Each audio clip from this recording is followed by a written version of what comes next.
So, the other night, I found myself arguing with a toaster on Reddit. Okay, it wasn't technically a toaster, at least I hope not. It was an account that may or may not have been run by a person or a bot, or a very sarcastic AI with abandonment issues. It was hard to say. But somewhere between the flat earth memes and the slideshow of AI-generated Renaissance Muppets, it hit me. I'm losing the ability to determine what's real anymore. And I have a feeling that many of you feel the same. And personally, the scariest part, I don't think I'm supposed to. Because it's looking like we've built a world online and off where reality is less of a shared experience and more of a choose your own delusion simulator. You know, you can scroll through 5 different versions of the same event, all of them confidently wrong in their own special way. And the algorithm just hands you the one that makes you feel the most correct, or the most outraged, or ideally both. And this isn't just digital noise. It's a full-blown metaphysical crisis. And that's what we're dealing with now. You know, Plato would have taken one look at Twitter and set himself on fire. And ultimately, the line between fiction and nonfiction, it's not just blurred, it's been deep-faked. I mean, it's been repackaged, monetized, and it's been served to you with a, "Did you like this content?" pop-up. So here we are. Welcome to the uncanny valley of consensus reality, where nothing feels true, but everything still somehow hurts. So let's back up a bit. Before we trusted an app to explain the universe and an algorithm to save our souls, we had philosophers. You know, people who sat around in robes asking questions like, what is real? And how do we know we're not just brains in a vat? Which was way ahead of its time, considering how many of us now live in a vat called the comments section. So metaphysics, the branch of philosophy dealing with the fundamental nature of reality, it goes way back, like ancient Greece back. You know, before brunch, before capitalism, and before people needed digital detoxes. And one of the OGs of metaphysics was Plato, who gave us the allegory of the cave. And if you haven't heard of it, it's basically this metaphor where a group of people are chained up in a cave, forced to watch shadows on a wall. And the shadows are all they've ever known. So to them, that's reality. But then one day, one of the people breaks free and stumbles out of the cave and sees the actual world. Sunlight, trees, birds, probably a decent coffee shop, and realizes, oh shit, I've been living in a simulation. Then he goes back and he tries to tell the others, excitedly, of course. And they laugh at him, or they kill him, or they just download him or downvote him into oblivion. Because people don't like having their reality questioned. Especially not if it's the only one they've ever known. Now, I should add that Plato wasn't just talking about literal shadows. He was describing perception, belief, and the terrifying idea that we might mistake illusion for truth. Sound familiar?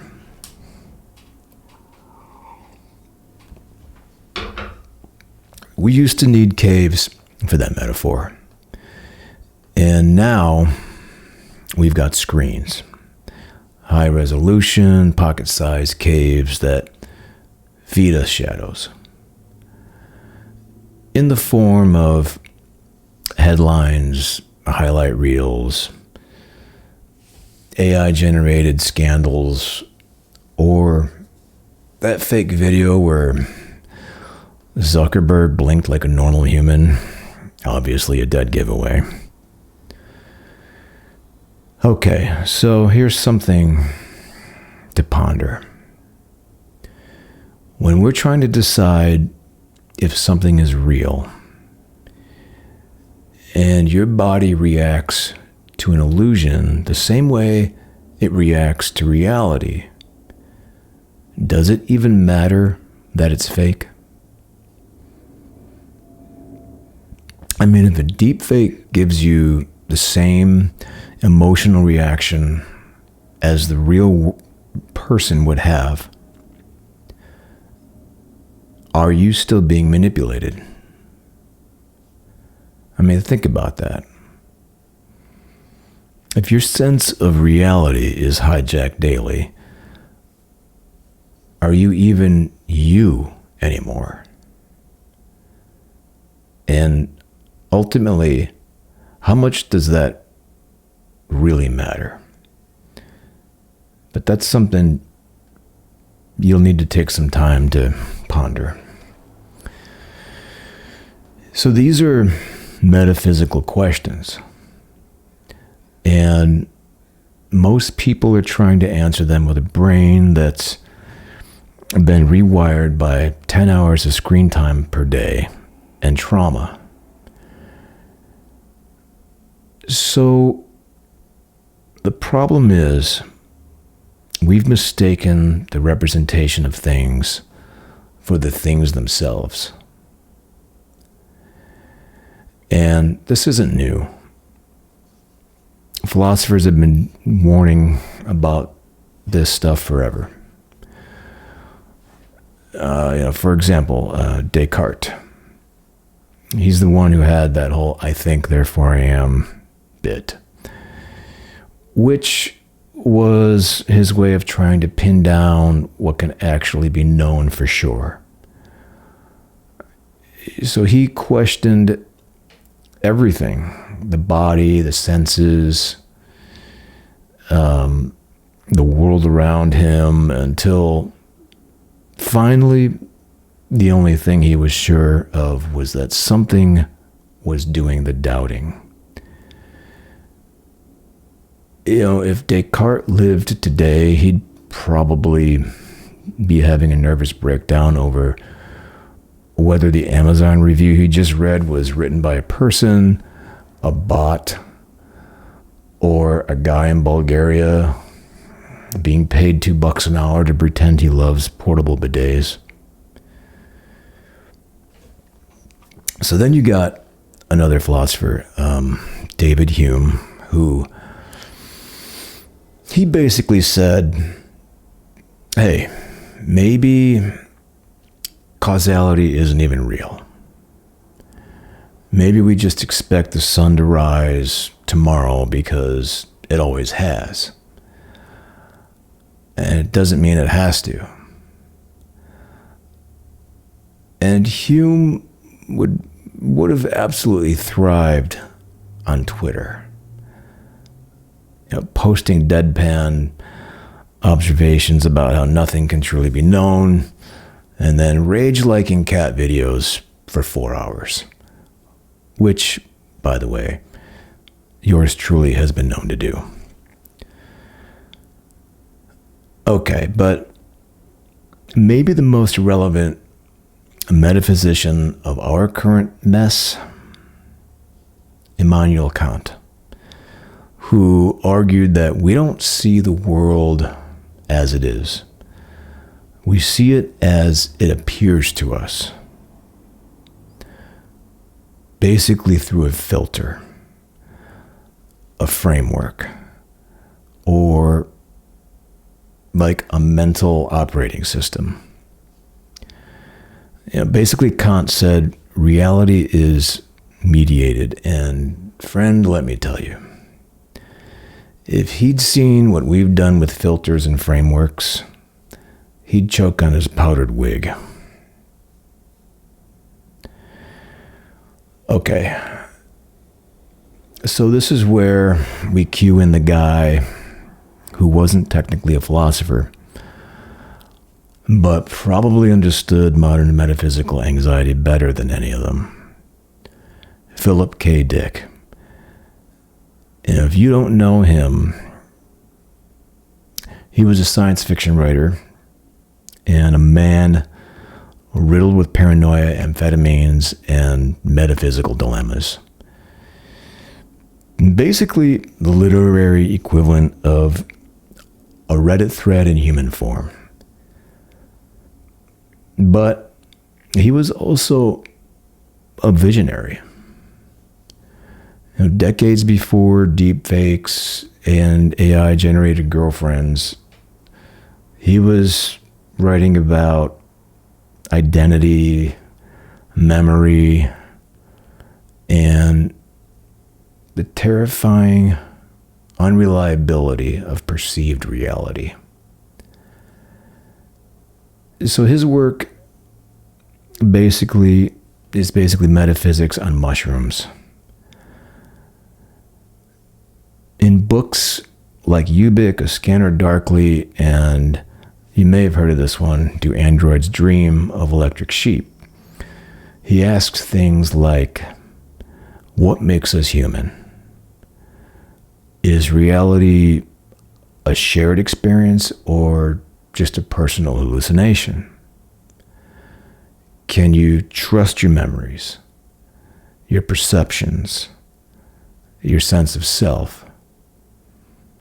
And spoiler, probably not.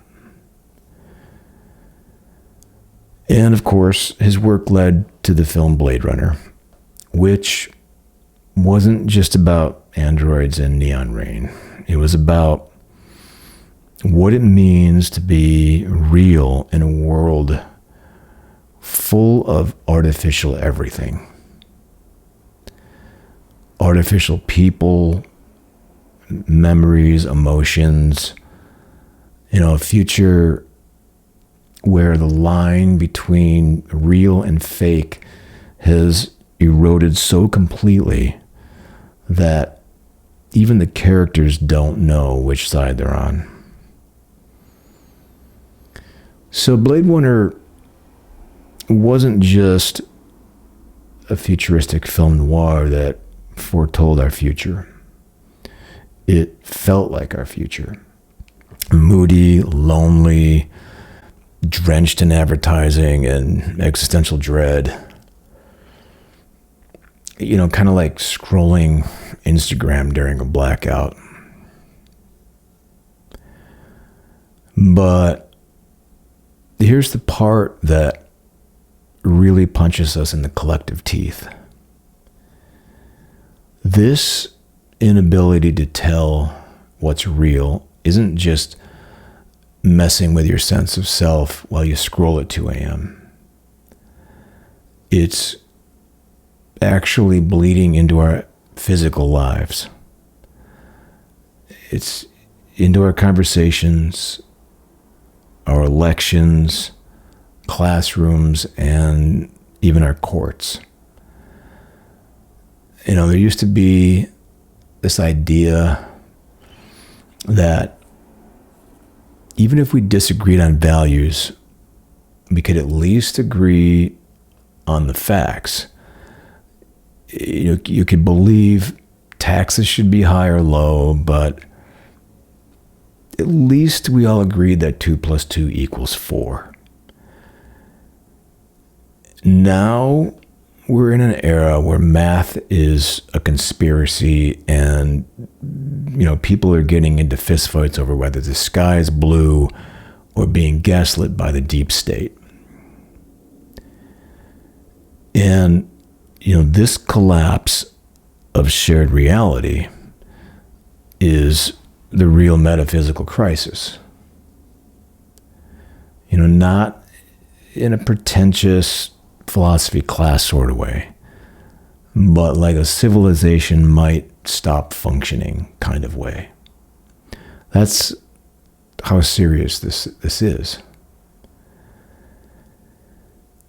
Science undermined by conspiracy. Education now viewed as indoctrination.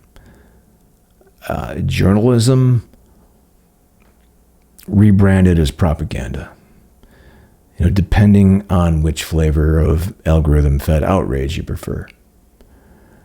And politics, it's now less about policies and more about which simulation you've decided to live in.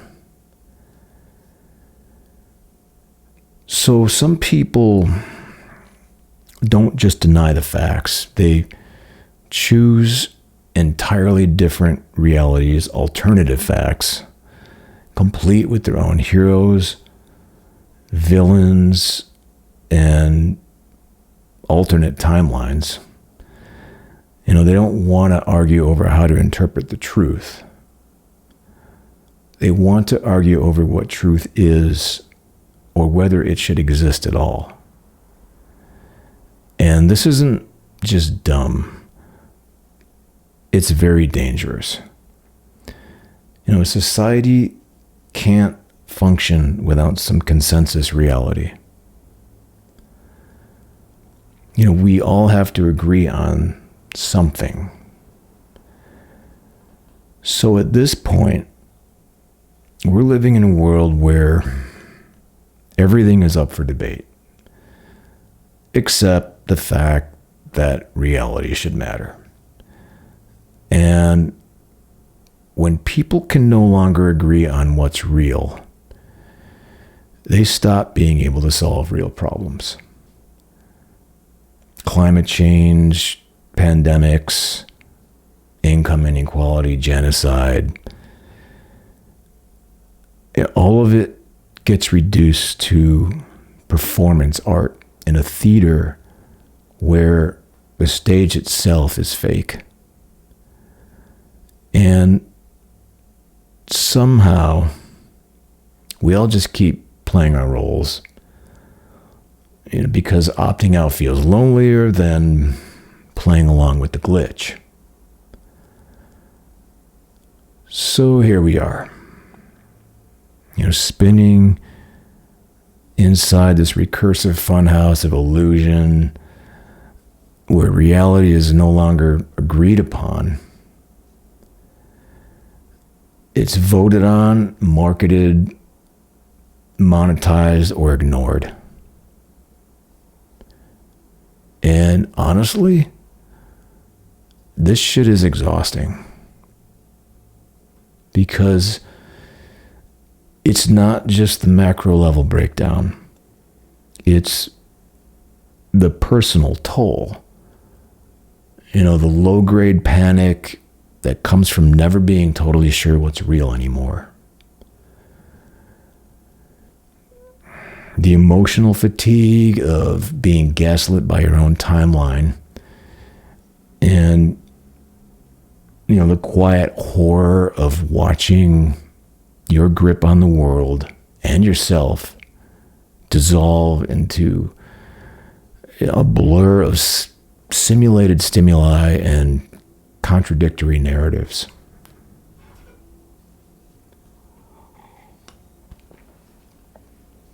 You know, we used to talk about the search for truth like it was noble. Now it's a punchline, a meme, a quaint boomer fantasy like, I don't know, cable TV or healthy marriages. Reality, it used to be something. And now it's just another setting in your preferences tab. Now look, I'm not going to sit here and pretend like I've got some neat little 5-step plan to detox your metaphysical confusion. You know, this isn't hacks for mental clarity 101. This is what the fuck are you on a cosmic scale. Comic too, I guess. But there are a few things I think can help. And start with number 1, slow the hell down. The faster the content, the less time your brain has to engage with it. Pause, breathe, read a whole article, watch a full documentary, read books, watch videos without a million edits. You know, don't scan or skip. Hell, I mean, finish this video. You might be the only one who does. All right, number 2. Get back in your body and reconnect to the physical. Touch dirt. I don't mean the dirt in your apartment. I mean the dirt outside. Stand on the grass barefoot. Talk to someone in real life. Pet a dog, a cat, whatever. Ride a horse. Stare at some physical art. Anything that reminds you your nervous system. Reminds you that your nervous system and that you're not a mammal, not a manic data processor in a dopamine cage. All right, number 3. Practice what I call slow knowing. You know, we've trained ourselves to react instantly to everything. You know, news, outrage, trends. But you know, metaphysical clarity doesn't come at scroll speed. So try to give yourself space to not know. You know, try to hold conflicting thoughts. To feel the itch of uncertainty without scratching it with some AI-generated answer. You know, reality it's slow. It takes time. Sit with it. Cultivate inner stillness. You know, it doesn't have to be in a Zen monk kind of way, unless that's your thing, that's fine.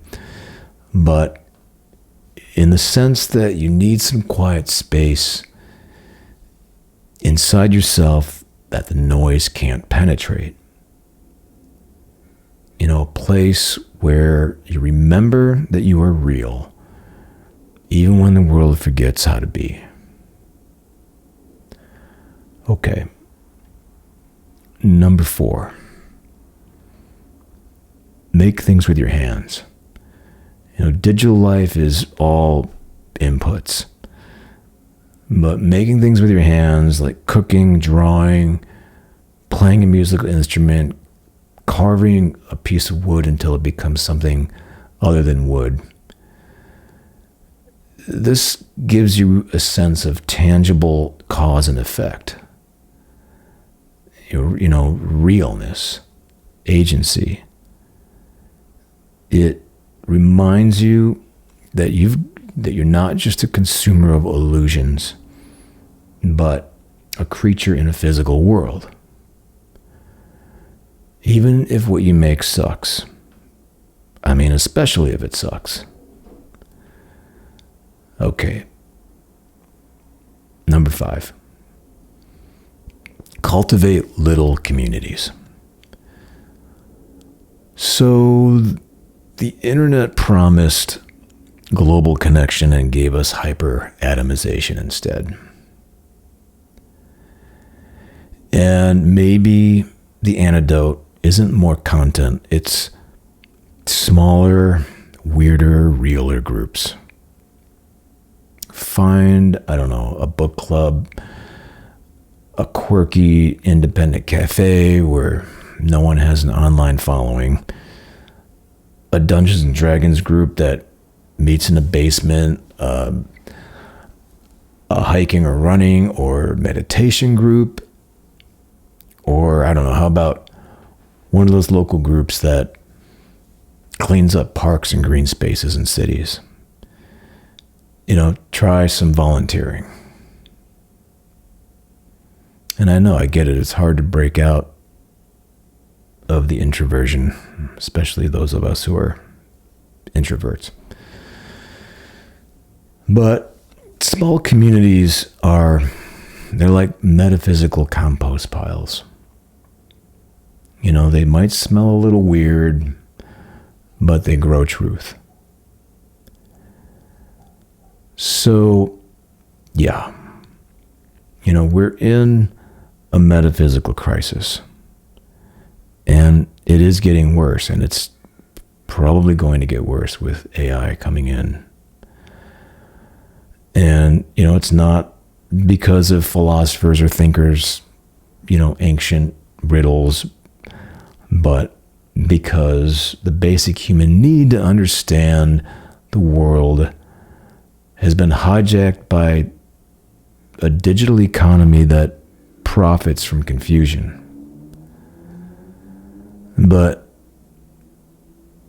here's a weird little comfort.